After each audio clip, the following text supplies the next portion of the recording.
Will you pray with me?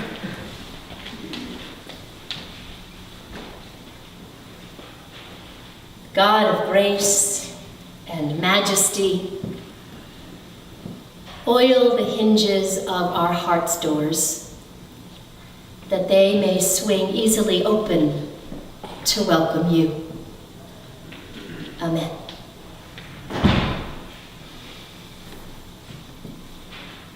Tell me, what has God done in your life?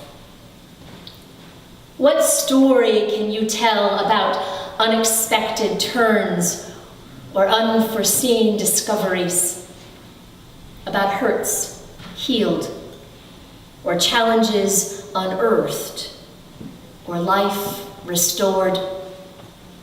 When you look back over your life or over this week, can you point to the moments where something shifted? When you unexpectedly found the courage you needed, the company you craved, or love come unbidden? What has God done in your life? Was there a moment as baptismal water poured over your head or over the brow of your child when you knew yourself to be beloved of God? When you felt it like so many droplets running down your face and clinging to your skin? Or have you encountered the unexpected presence of God in a dark and desperate moment, leaning in to listen, catching your tears, or wrapping around your shoulders like a blanket? Have you ever felt the Holy One hold together the pieces of your broken heart?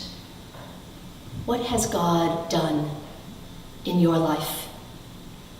Can you recall moments when you have been overcome by mystery or wonder, washed in the light of a full moon, or bearing witness to the birth of a child?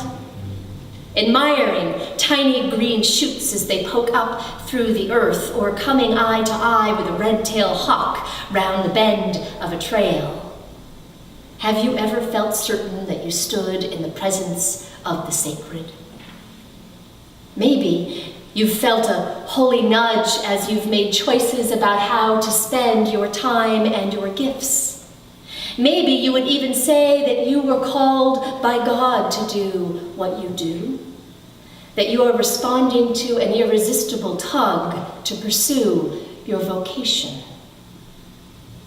Perhaps you've had your heart and mind cracked open in ways that are both painful and healing. Taught to see your own blind spots or growing edges, confronted by the ways that you are complicit in someone else's suffering, so that you have been sad and grateful and finally able to change. Maybe you have come to know that there's no way you could have overcome an addiction but for the guiding hand of a power greater than your own. Tell me, what has God done in your life? Some of us surely have vivid stories to tell, rich with details, quick to come to mind, but others may not. You may be among those for whom any God connection feels hazy at best. You may hover on the sidelines, a bit dubious about the claim that God intercedes in our lives. Maybe it feels too much like magical thinking, giving God credit for the perfect parking space or the well-timed 50% discount on the one thing you needed most. Or maybe you like the idea of a holy intervention, only you're not so sure it's ever happened to you, and so you wonder what you're missing. I've been there. Most days, I don't believe in a God who micromanages the daily details of our lives, for good or for ill, like some all-powerful game master moving the pieces around on the board.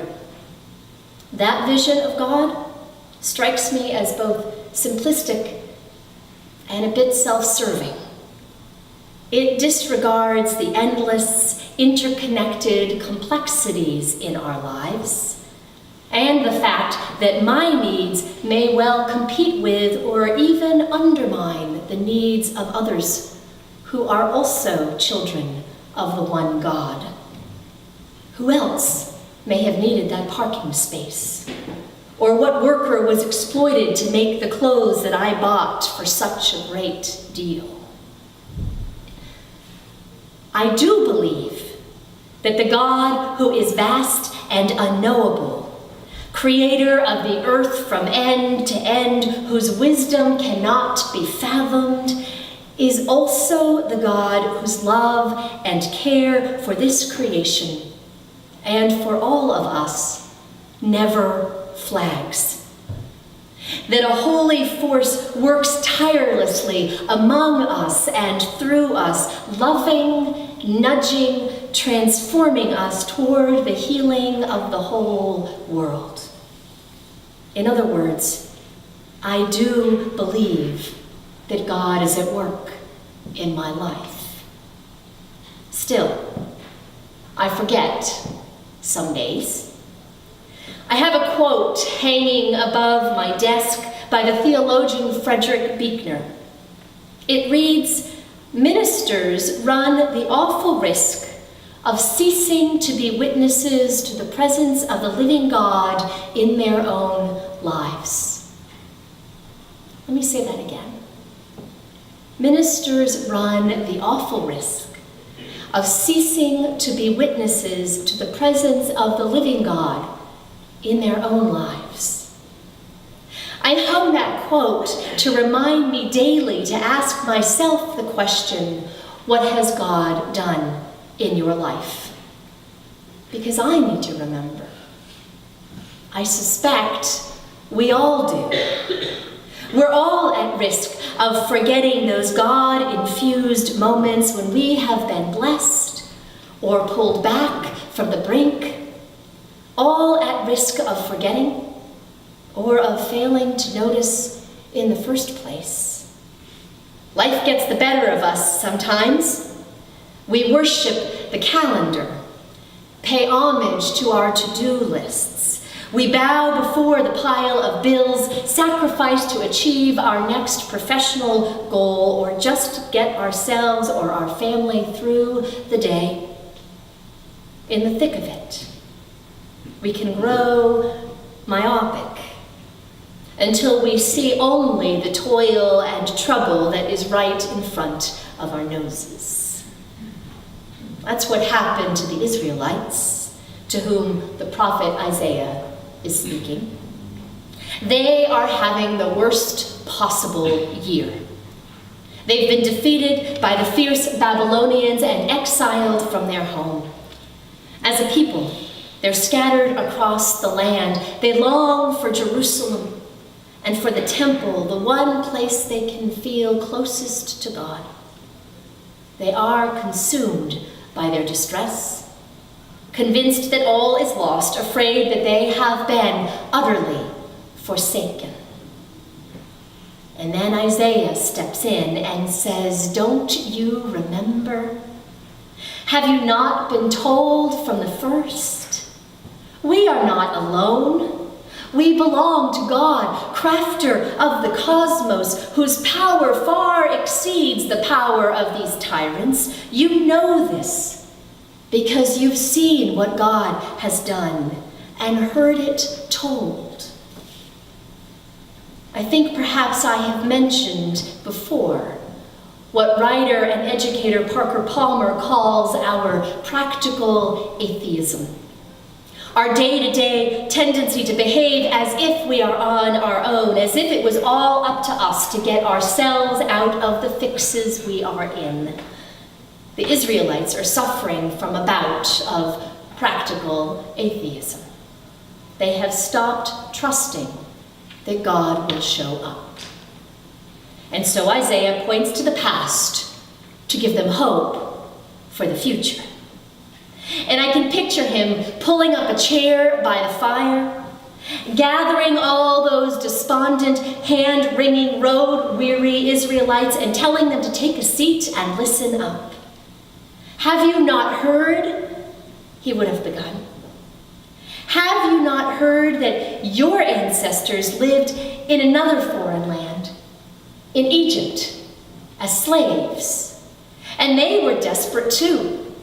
But God sent locusts, millions of locusts and frogs and boils, 10 plagues in all, to overwhelm Pharaoh and show him who was in charge. God also sent a man, a funny little man with rough hands and a distracting stutter. Your ancestors wondered at first what kind of savior this Moses fellow would be, this guy who couldn't string 2 sentences together and who got grumpy an awful lot.